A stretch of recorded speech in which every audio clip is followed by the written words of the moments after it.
अस्सलाम वालेकुम। सुहेल खान अपने यूट्यूब चैनल में आपसे मुखातिब है। नाज़रीन, उम्मीद करता हूँ कि आप इस सैलाब के जो क्राइसिस चल रहा है, जो सैलाब की तबाहकारियाँ हुई हैं, इसमें आप महफूज होंगे। आज हम मुख्तलिफ इशूज़ पर बात करेंगे। सबसे बड़ा जो इम्पोर्टेंट टॉपिक है वो तो सैलाब है, जो कि इस हालिया बारिशों के दौरान जो पाकिस्तान भर में लोग जो हैं वो सैलाब से मुतासर हुए हैं। कई 982 अफराद अब तक पूरे मुल्क में जो है अपनी जान गंवा बैठे हैं, और हुकूमत पूरी तरह कोशिश कर रही है कि अपनी जो इमदादी रिलीफ है वो पहुंचाए, और ख़ास तौर पर पाकिस्तान आर्मी की जो है बहुत ही ज़्यादा इसमें अहम रोल है, और पाकिस्तान आर्मी मुल्क के साथ, हुकूमत के साथ शाना बशाना काम कर रही है, और जो कि अक्सर करती रहती है। साथ ही साथ आज हम बिजली के नरखों के हवाले से भी बात करेंगे, जो आवाम की जिंदगी अजीरन कर दी गई है, और जो बड़े बड़े बिल हैं, और साथ ही साथ उसके साथ जो महंगाई का तनासब जो बढ़ गया है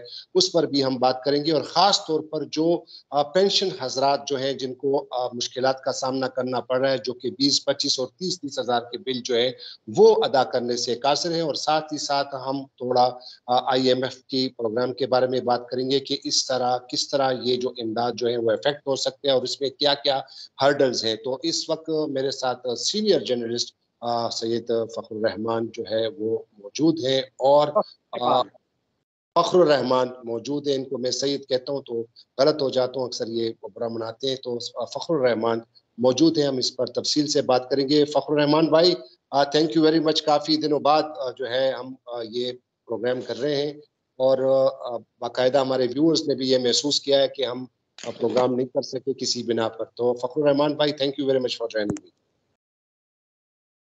शुक्रिया आपका।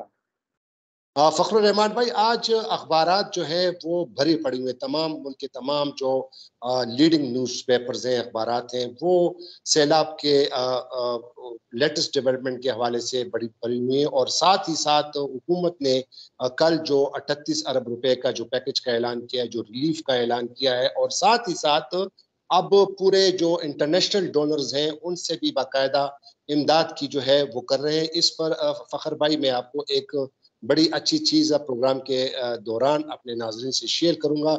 लेकिन पहले आप बताइएगा कि ये जो बिजली के नरखों के हवाले से जो इश्यू खड़ा हुआ है, जो फील्ड एडजस्टमेंट के हवाले से जो रिलीफ दिया गया है, लेकिन कल मुझे पता चला है गाँव से लोगों ने फ़ोन किया कि हम वो बिल जब लेकर गए तो वापडा वाले ने हमारे मुँह पे वो बिल मार दी कि जाएँ, ये कोई वो नहीं, हमें कोई ऑर्डर नहीं आया, और वो आप वही बिल जमा कराएँ जो बिल आया हुआ है। और साथ ही साथ जो पेंशनर का जो मुश्किलात है उस पर ज़रा आप रोशनी डालिएगा कि ये अब वो लेटेस्ट सिचुएशन क्या है, और आखिरकार अवाम का बनेगा क्या, इस मुल्क का क्या बनेगा? जी, सुहेल खान, देखें, जो जहाँ तक बिजली के बिलों का ताल्लुक है, फ्यूल एडजस्टमेंट के बिलों का ताल्लुक है, तो ये मिफ्ता इस्माइल साहब जो वज़ीर ख़ज़ाना हैं, वो ये ऑन रिकॉर्ड बात कह चुके हैं कि ये सारा कुछ जो भी कुछ हो रहा है, ये IMF की शराइत है, इंटरनेशनल मॉनेटरी फंड की। और वो शराइत इसलिए तस्लीम की गई हैं कि हुकूमत ने IMF से कर्ज़ा लेना है 1.7 अरब डॉलर का, और वो कर्ज़ा कल या परसों उसकी मंजूरी होनी है या नहीं होनी है, इसका फैसला होना है। लेकिन इस वक़्त जब से ये नई इम्पोर्टेड हुकूमत आई है और मुल्क के अंदर एक माली बहरान आया हुआ है, अवाम वैसी महंगाई से पिस रहे थे, और अब अवाम को जो है ना, ये जो फ्यूल एडजस्टमेंट की मद में हज़ारों रुपए का माफ़ कीजिएगा, हज़ारों रुपए का जो बिलों में झटका लगा है, यानी इसको 440 वॉट का झटका ही मैं कहूँगा, क्योंकि अब आवाम को असल में पता चला है कि मुल्क के अंदर जो है वाक़ई एक इम्पोर्टेड गवर्नमेंट आई है। क्योंकि इस अवाम का बेशतर हिस्सा जो था, काफ़ी बड़ी तादाद में लोग कहते थे हमें पुराना पाकिस्तान चाहिए। इमरान खान ने महंगाई के पहाड़ तोड़ दिए हमसे ऊपर। लेकिन अब उनको एहसास हुआ जाके कि इमरान खान ने तो कुछ नहीं किया था, जो 4 गुना महंगाई जो है वो इस दौर में हो गई है। प्याज इस वक़्त 300 रुपए के 250 रुपए किलो बाज़ार में बिक रहा है। टमाटर जो है वो 250 रुपए, 200 रुपए किलो बिक रहा है। तो आप इस चीज़ से अंदाज़ा लगा लें कि जो बिजली के बिलों में इज़ाफ़ा किया गया है, आम आदमी की चीखें निकल गई हैं। अब जो सबसे ज़्यादा मुतासिर तबका जो है वो पेंशनर है। पेंशनर जो है वो चीफ जस्टिस ऑफ पाकिस्तान की तरफ हमें कह रहे हैं कि आप हमारी अपील, हमारी आवाज़ उन तक पहुँचाएँ, ताकि वो इसका नोटिस लें और कुछ नहीं कर सकते तो कम से कम यही ऑर्डर कर दें कि ये जो बिल आए हैं इस दफ़ा ये किस्तों में कर दिए जाएँ, ताकि हम किस्तों में इसकी अदायगी कर दें। यानी वो देने के लिए फिर भी तैयार हैं, लेकिन वो ये कह रहे हैं कि चलें किस्तों में कर दें। तो बहुत मुश्किल है, जो किराएदार है वो किराया नहीं दे पा रहा, अपने बच्चों की फीस नहीं दे पा रहा, घर का सौदा सल्फ नहीं ला पा रहा। इसी तरह से जो पेंशनर है, अब अगर उसके बच्चे नहीं हैं और वो खुद किराए के घर में रह रहे हैं, तो वो घर का किराया देगा, बिजली का बिल देगा। एक साहब हैं जो पेंशनर हैं, मेरे बड़े अच्छे जानने वाले हैं, 70 साल उनकी उम्र है और उनकी पेंशन जो है वो कुल पेंशन जो है उनकी 50-60 हज़ार रुपए है और जो उनका बिजली का बिल आया है वो 55 हज़ार रुपए का बिल आया। अब आप मुझे बताएँ कि वो बेचारे कहाँ से अपना घर का खर्चा पूरा करेंगे? अगर वो 55 हज़ार रुपए 60 हज़ार में से बिल का भी जमा करा दें, वो तो फाकों पर आ जाएँगे। तो उनकी मुल्क भर के पेंशनर्स की यही हालत है, मुल्क भर के अवाम की यही हालत है कि बहुत ज़्यादा महँगाई, ऊपर से ये बिल और फिर पेट्रोल की कीमतों में जो इज़ाफ़ा है। तो चीफ जस्टिस साहब से मैं अपील करता हूँ उनके बिहाफ़ पे कि आप काइंडली इसका नोटिस लें और अब जिस तरह से आप देख रहे हैं कि सैलाबी सूरत-ए-हाल है मुल्क के शुमाली हिस्सों में, केपीके में, बलूचिस्तान में, सिंध में और जो ग़ज़ाई अशिया की आइंदा किल्लत होने जा रही है, एक फूड क्राइसिस पाकिस्तान में होगा क्योंकि फसलें तबाह हो गई हैं और ग़िज़ा की कीमतें जैसे भी आपको प्याज़ और टमाटर की मैंने बताई, तो ये एक बहुत बड़ा बुहरान है। चीफ जस्टिस साहब इसका अगर नोटिस ले लें तो अवाम के लिए बड़ी रिलीफ़ की बाइस होगी। आप खुद भी बता चुके हैं कि एक पिटीशन सुप्रीम कोर्ट में आ चुकी है। अच्छा फ़खर भाई, आपने टमाटरों की बात की। कल मैंने अपने ये मोहल्ले में मैं गया हूँ, मैं सब्ज़ी लाने के लिए। टमाटर 300 रुपए किलो कल मैं लाया हूँ और उस वो जो सब्ज़ी वाला था, वो कह रहा है कि जनाब हमें बड़ी शर्म महसूस हो रही है कि क्योंकि एक टमाटर की तकरीबन 30 रुपए का या 40 रुपए का एक टमाटर बनता है और उन्होंने कहा कि 300 रुपए हमें स्ट्रिक्टली हम चूँकि मंडी से हम लाए हैं, लेकिन फिर भी हम खौफ खुदा की तरह से उन्होंने फिर वो 280 रुपए किलो टमाटर और इस तरह प्याज। तो वहां पे कुछ खवातीन आई थी, तो उनमें से एक एजेड खातून थी, तो उसने कहा कि भाई अब ये है कि अब मतलब ये कि हम जो है बिल्कुल हम अब खुदकशी कर लें, ये हुकूमत हमें मजबूर कर रही है कि हम जो अगर कोई सब्जी हम पका लें या सिर्फ टमाटर और प्याज जो है वो थोड़ा सा बॉयल करके या उसको थोड़ा फ्राई करके हम खाएं तो वो भी नहीं खा सकते। अच्छा फ़खर भाई, मैं आपको जो अहम बात बताने जा रहा था और आज एक रिपोर्ट मैंने निकाली है। आपको याद होगा कि 2010 में जो सैलाब आया था और उसमें बड़ी ज़्यादा तबाहकारी हुई थी हमारे मुल्क में, खास तौर पर हमारे नौशहरा में भी अभी भी हमारा नौशहरा कैंट एरिया जो है वो पूरा सैलाब में डूबा हुआ है। तो उस वक्त आपको याद होगा कि अक़वाम मुत्तहिदा की जो एक सफ़ीर बनकर आई थी और वो हॉलीवुड की टॉप अदाकारा है एंजेलिना जोली। वो पाकिस्तान आई थी 2010 में और पीपल्स पार्टी की हुकूमत थी, आपको याद होगा।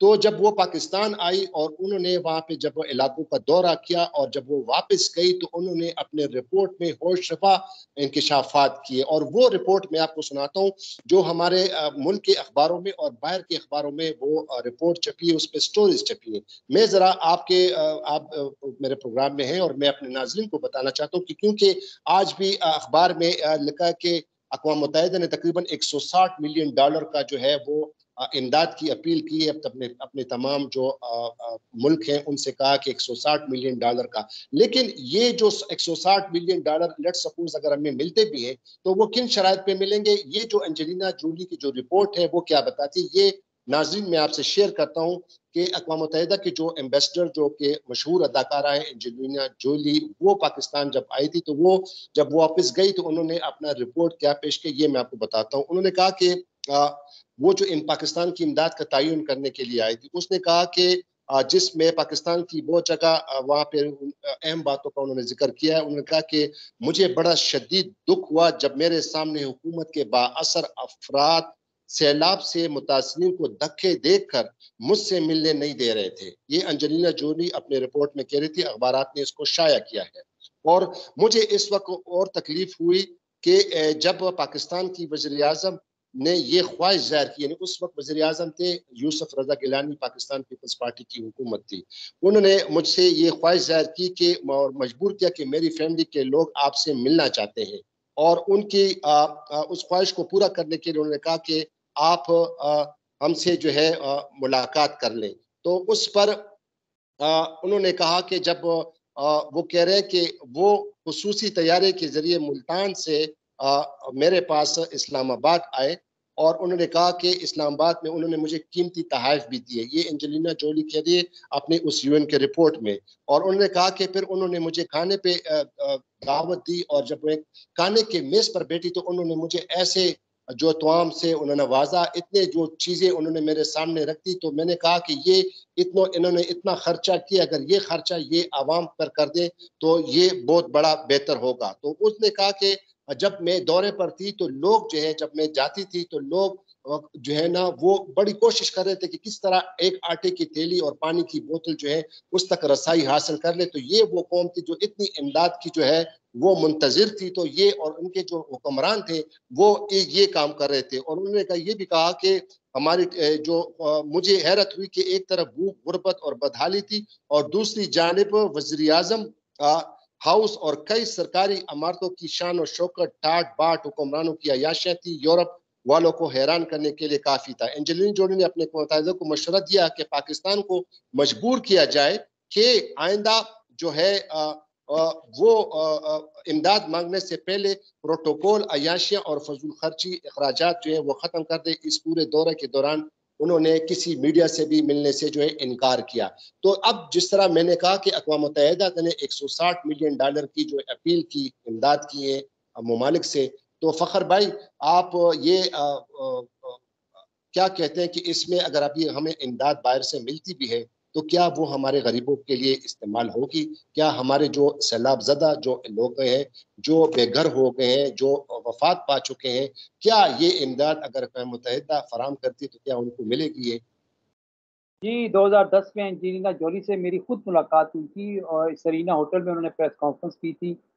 और वो किस मकसद के लिए आई थी, वो अक़वाम मुत्तहिदा की सफ़ीर बन के आई थी। मकसद उनका यही था कि 2010 में जिस तरह से सैलाब आया था, उस वक़्त पाकिस्तान पीपल्स पार्टी की हुकूमत थी और जैसे आपने बताया कि यूसुफ गिलानी जो कि जनूबी पंजाब से ताल्लुक़ रखते हैं, उनको ये फ़िक्र थी कि एंजेलिना जोली के साथ उनकी मुलाकात हो जाए और उनकी फैमिली की मुलाकात हो जाए, लेकिन जो लोग डूब रहे थे, उस वक़्त भी उनको उनका ख़्याल नहीं आया।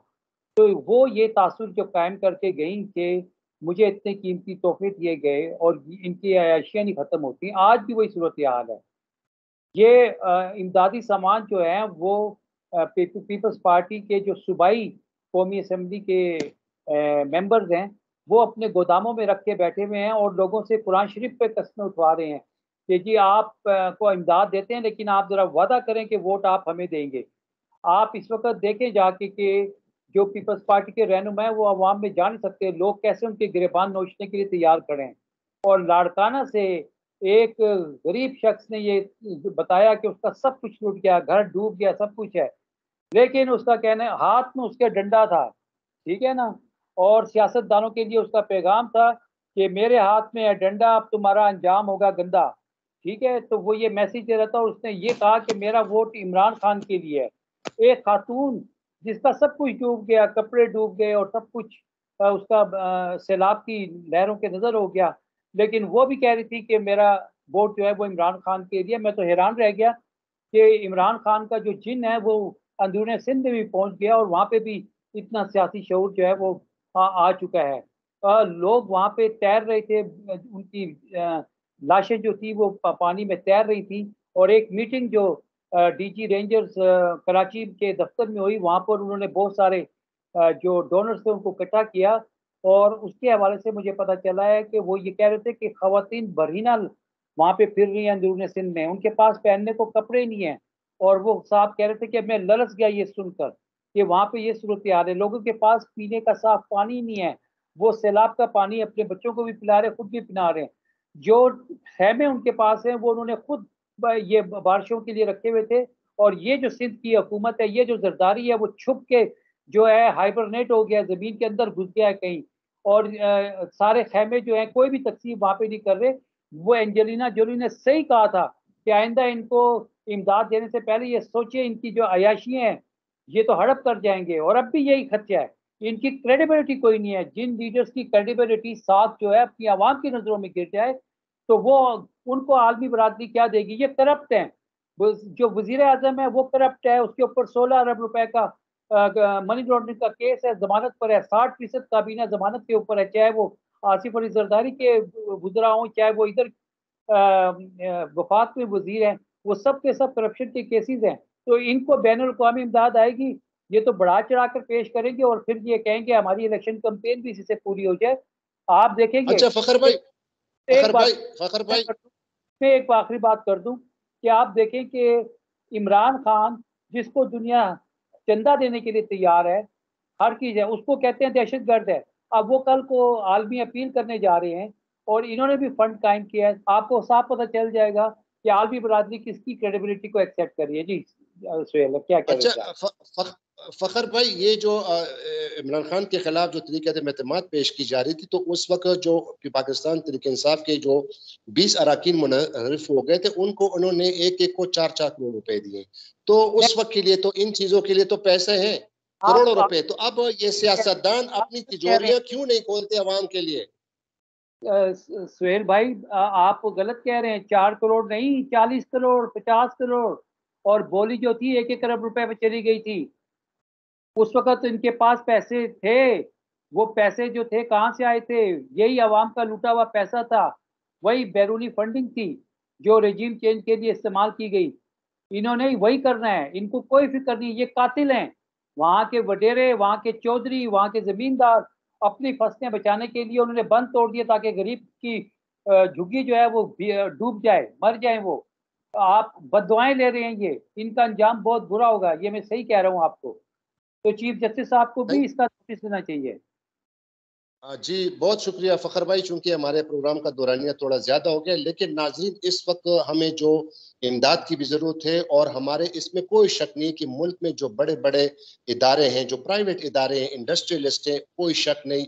कई लोग जो हैं, सरकारी लोग जो हैं, वो अपनी एक-एक दिन की सैलरीज़ भी जो है डोनेट कर रहे हैं, और जो आम प्राइवेट पर्सन है, वो सैलाब ज़दगान की इमदाद के लिए बहुत ज़्यादा कर रहे हैं, और ख़ास तौर पर आर्मी का जो रोल है, अक्सर बड़ा ज़बरदस्त रहा है। और जब भी 2005 में जो ज़ल्ज़ला आया था, वो भी यकीन कीजिए कि इसमें आर्मी हर वक़्त जो है वो सिविल इंतज़ामिया के साथ हाथ बढ़ाती है, और इस वक़्त भी आर्मी जो है वो बहुत ज़्यादा रेस्क्यू ऑपरेशन में अपनी जो है फ़राइज़ अंजाम दे रही है, और जब भी सैलाब हो, ज़ल्ज़ला आ जाता है, तो सिविल एडमिनिस्ट्रेशन इतना काम नहीं करती जितनी कि हमारी आर्मी के जवान करते हैं, हमारी आर्मी जो करती है। और अभी कमर जावेद बाजवा साहब ने भी बड़ा अज़्म किया है कि वो रिलीफ़ पहुँचाने में, और नो डाउट जो है हमारा जो है ये इमदादी जो है वो सामान मुहैया कर रहे हैं, फराहम कर रहे हैं, और सिविल इंतज़ामिया के साथ। लेकिन बात ये है कि अब जो 38 बिलियन अरब रुपए का जो ऐलान किया है, ये वाक़ई उन लोगों को, जो मुतासरा लोग हैं, उनको पहुँचेगा, या जो अगर बाहर से बैरूनी इमदाद आती है, क्या अब वो जो देने वाले हैं, जिस तरह मैंने एंजेलिना जोली का ज़िक्र किया, तो क्या वो पाकिस्तान के लिए शराइत रख सकते हैं? क्या ये कह सकते हैं कि भई ये इमदाद हम खुद तक़सीम करेंगे? या उन्होंने, जो एंजेलिना जोली ने जो अपने रिपोर्ट में कहा था, कि पहले उनसे कहा जाए कि पहले आप अपने अय्याशियों को और अपने शहखर्चियों को और अपने आला शान टाट-बाट को ख़त्म करें। तो इस वक़्त पूरी कौम जो है, हम अल्लाह ताला से दुआ माँगते हैं कि ये सैलाब का सिलसिला ख़त्म हो जाए, बारिशें ख़त्म हो जाए, अवाम जो तकरीबन 982 अफ़राद अब तक जहाँ बाग हो गए हैं, और अब भी हालात थोड़े से संभल गए हैं। तो अब दुआ यही करनी चाहिए कि हमारे इस मुल्क को इस सैलाब ज़दा जो है सिचुएशन से निकाल लें, और लोगों को जो है तहफ़्फ़ुज़ फ़राहम करें, और हमारी हुकूमत को भी अब होश के नाख़ुन लेना चाहिए। थोड़ा अपनी सियासी जो डिफरेंसेस है, जो इख्तिलाफ़ात हैं, उनको ख़त्म करना चाहिए। इस वक़्त पूरी कौम को यकजा होने की ज़रूरत है। एक और वीडियो में दोबारा आपके सामने हाज़िर होऊँगा, लेकिन नए देखने वालों से मेरी इल्तिमास है कि मेरे इस चैनल को ज़रूर सब्सक्राइब कीजिएगा। तो खुदा हाफ़िज़, पाकिस्तान ज़िंदाबाद।